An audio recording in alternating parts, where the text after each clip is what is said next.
ఇంట్లో ఏ ఒక్కడో, సంఘములో ఏ ఒక్కరో శపితమైన అనుభవాలతో ఉంటే ఓటమి సంఘం అంతటికి, ఇంటందరికి వస్తుంది.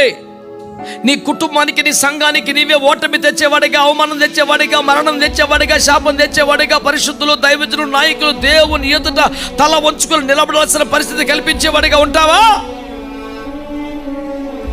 మారు మనసు పొంది బాప్తిస్మాన్ని పొంది మళ్ళీ సిగ్గుబల్ల ఆచారంలో పడుతున్నావే, త్రాగుబోతులనికి ఎక్కబడుతున్నావే,